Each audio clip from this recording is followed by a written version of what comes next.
Our first speaker this morning has spent 20 years advising senior management teams and sales groups on subjects like corporate strategy, competitive advantage, relationship management, and sales excellence. He's one of the best communicators and storytellers in the business, and also one of our premier CSAM training partners. So here to share his personal story and to illuminate the subject of buyer psychology, please welcome to the stage Adrian Davis. Welcome.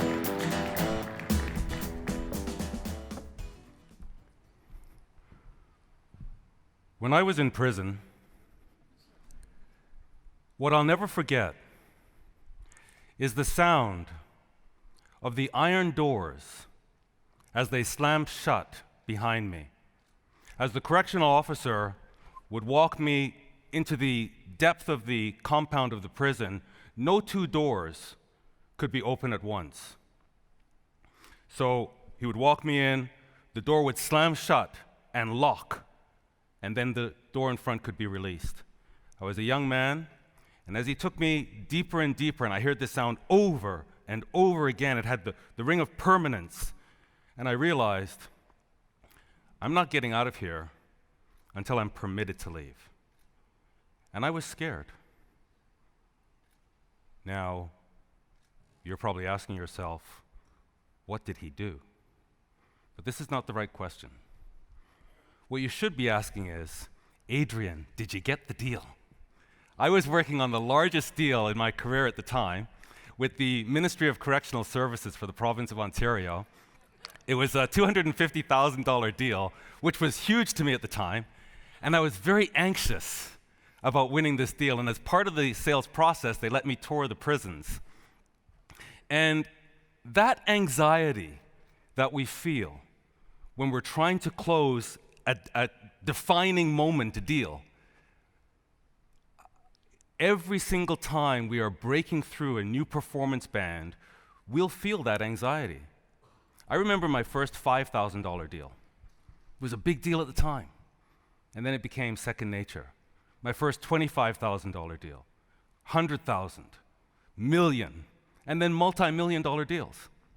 And at first, it's nerve-wracking, and then it becomes comfortable. The question I want to ask you is, are you comfortable?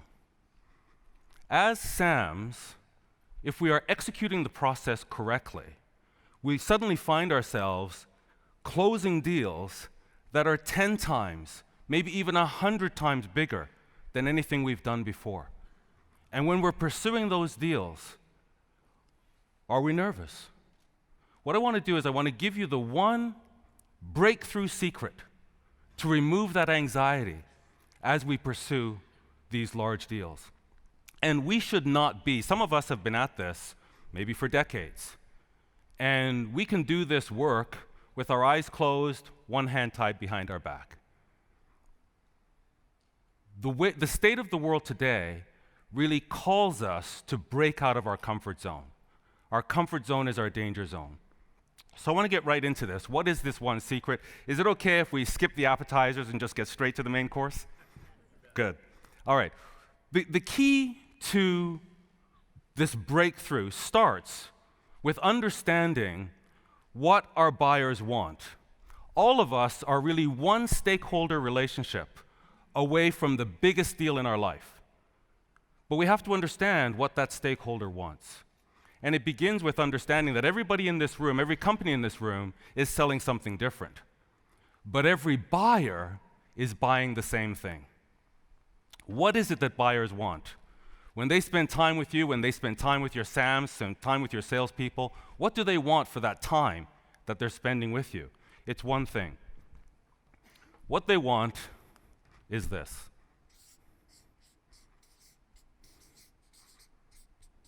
They want change.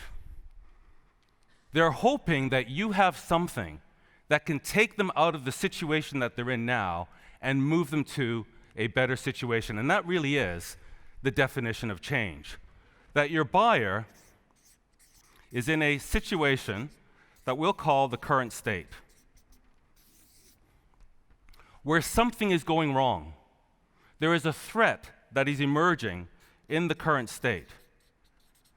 If they stay here, it could be catastrophic, so they must move. They want to go to a future state, which has a desirable outcome. And this is what they want. Every buyer, this is what they're hoping for.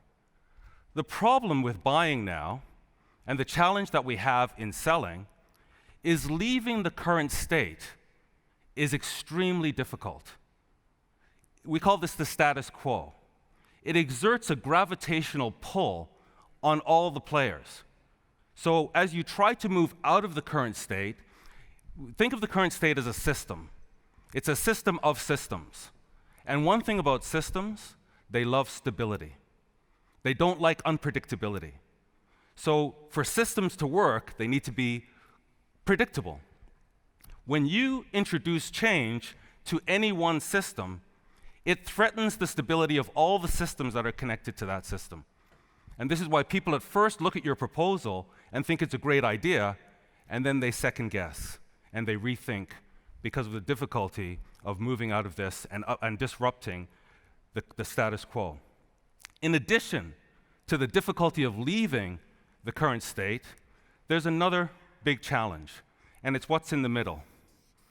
You can't get from here to here without going through a state in the middle that we call transition. And this presents a whole new set of challenges. The transition state is difficult because, number one, it's costly. You don't come free. So when I think about this threat in the current state and the price tag of the transition, I begin to rethink leaving the current state. Number two, it takes time. This is going to be a long, drawn-out process. I'm not sure I want to go through with this. Number three, it's risky. It might not work. And number four, it's disruptive. During this period of transition, we can't function the way we normally do. It's like having a renovation, and they're tearing apart the kitchen, and we can't live here anymore. You represent, whatever your solution is, it represents the transition state. And this disruption, this cost, this risk, causes buyers to rethink, and they would rather live with the threat of the current state than go through the pain of the transition state. I said earlier that you're one key stakeholder away from the next biggest deal of your career. That stakeholder is who you need to engage to break out, or to get the client to break out of the current state. This key stakeholder is your partner. And I'm not an artist, so pardon the stick figures. Here's the key stakeholder. This is you. What makes this work and what drives change is what we call this key stakeholder is the inside outsider. They are inside the organization, they are inside the status quo, but they're able to see it from an outside lens. And they see the challenges, they see the risks that nobody else sees, but they see it very clearly. You, on the other hand, need to become the outside insider. You have learned the organization so well, you understand it so well, that it's like you're an insider. It's almost like you're an employee, you work for the organization. When this key stakeholder can partner with you, this is how change happens. Now, Patrick Rothfuss is an award-winning novelist, an American novelist, and he made this profound statement. He said this: "It's like all of us are telling a story to ourselves about ourselves. Always, all the time. That story makes you who you are. We build ourselves out of that story." This is profound. I'm going to add one more statement to it. not only do we build ourselves out of that story, we see the world through that story. We do not see with our eyes, we see with our stories. Everything that the eyes take in and transmit to the brain has to interpret it. And the only way it can interpret it is with narrative. So if there's 1,000 people in this room, what it means is there are 1,000 stories taking place inside the minds of each one of us, 1,000 movies. And in that movie, each of us are the hero in our own movie. And to convince this stakeholder to engage with your proposal and to sway the other stakeholders to adopt your proposal, they have to see how your proposal makes them heroic. And to do that, we need to engage, and I call this the deep story. We need to engage with the deep story. You don't need to know what the deep story is. It's great if you do know it, but you don't have to know. You just need to know that there is a deep story and that that key stakeholder is going to perceive your proposal, is going to perceive your value through the lens of their deep story. I was sitting in one of the sessions, not yesterday, but the day before. I think it was Denise Giuliani, and she mentioned how with her client, potential client that they were not doing much business with, she listened to the CEO on a conference call, and she shared how her mother died of sepsis, and that's what drove her to pursue this career in health, in the healthcare industry. And so she engaged in that deep story, and the rest is history. They became the partners that I mentioned here. So the deep story has a framework, and I want to share with you this framework, and you'll recognize it because it's an archetype. Archetype meaning it's in the collective unconscious of all of us. When we go to see a movie, Hollywood will tell the story from the point of view of the hero, and they'll use this framework. When we read a novel, they will use this framework. When we go to the theater, they will use this framework. It's subconsciously known by all of us. It's called the hero's journey. All of us, that movie that all of us are playing in our mind, it's using this framework. And it starts off with step one: the hero is called to adventure. Basically, you're born and you're called to adventure. Step two: the hero is confronted with a villain. And the villain, in confronting the hero, makes the hero's life miserable. And the hero's life goes south. And the hero is now suffering in the pit of misery. Everything the hero does, it only makes matters worse. They can't get out of this pit until and unless a special resource appears. That special resource gives the hero a new weapon, gives the hero wisdom, gives the hero some insight, and as a result of that intervention, the hero is able to fight back and experience triumph and overcome the challenges that the villain put in his or her path. And as a result of that triumph, in the end, there is transformation. And this is the framework that all stories will follow. There's a point of view, and this is the hero's point of view. This is the deep story.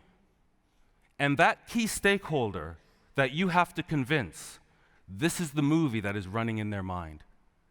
The problem is, this is the movie that's running in our mind as well. And so when we show up, we want to be the hero. We show up and we want to say, look how great my company is. Look how many offices we have all over the world. Look how long we've been in business. And look how great my solution is. And look how great I am. We can't help it.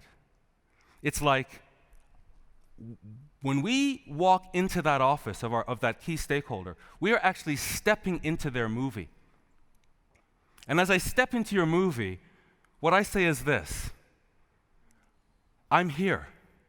You don't need to worry anymore. I'm a superhero, and I'm here to save the day. We can work together, and it's your life. I can see it now. Jim, it's your life, starring Adrian Davis. Here's the trailer. In a world where Jim's life is miserable, and everything he does goes wrong, in the distance we see it's a bird, it's a plane. No, it's Adrian. I'm here. Subconsciously, this is what we're doing, and we're violating the deep story of our key stakeholder. The key stakeholder is going to perceive our value proposition based on their hero's journey. So we have a poll for you.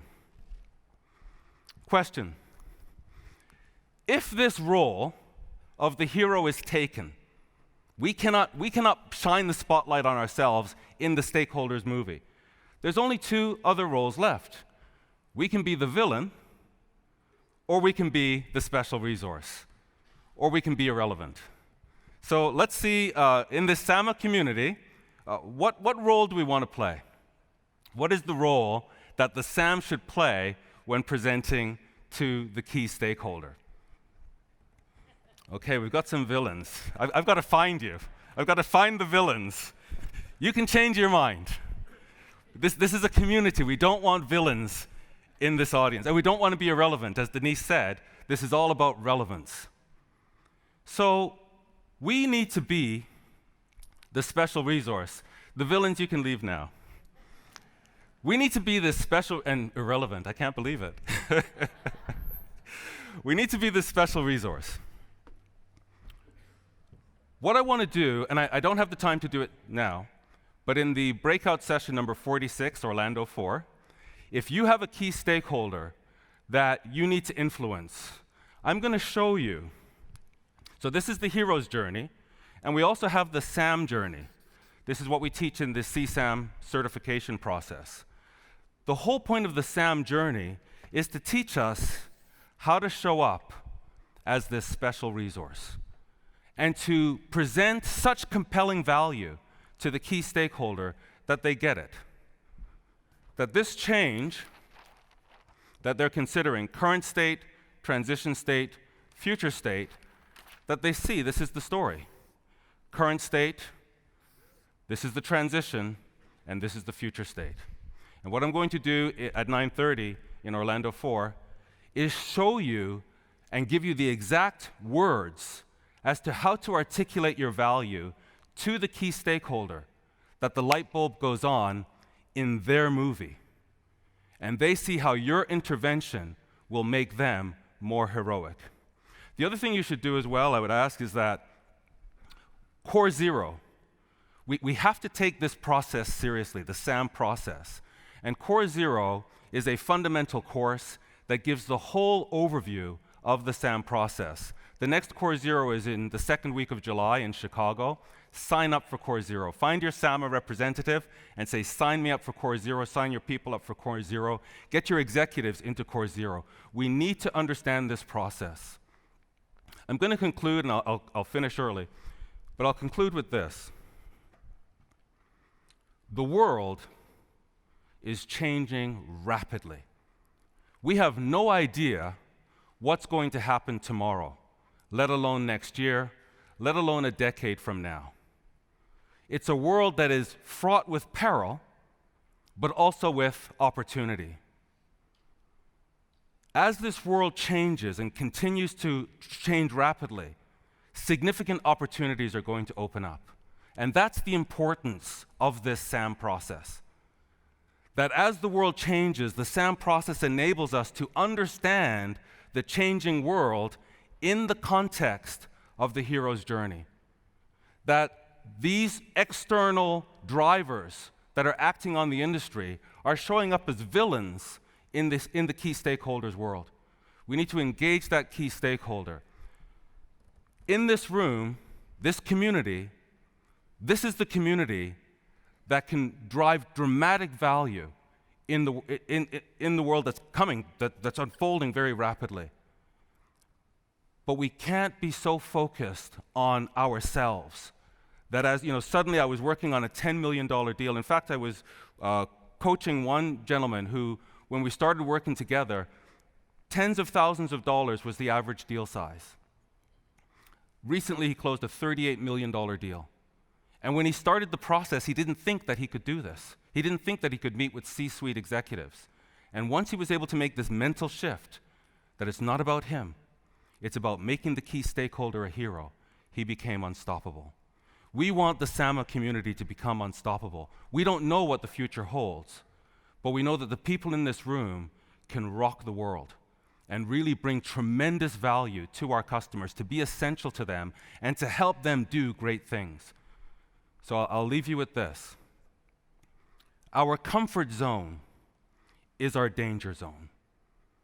If we do not feel challenged, if we are not breaking through to new levels of performance, if we are being complacent, if we're not growing, we're dying. Some of us are new to SAMA or to the SAM process, and we might feel insecure about our capabilities. Some of us have been at this for a while, and we might be complacent. Both complacency and insecurity are prison doors that are slamming shut in front of you and keeping you in a certain band of performance. We need to give ourselves permission to break through the prison of the comfort zone, to break through the prison of the danger zone, and bring compelling value to our customers. Thank you.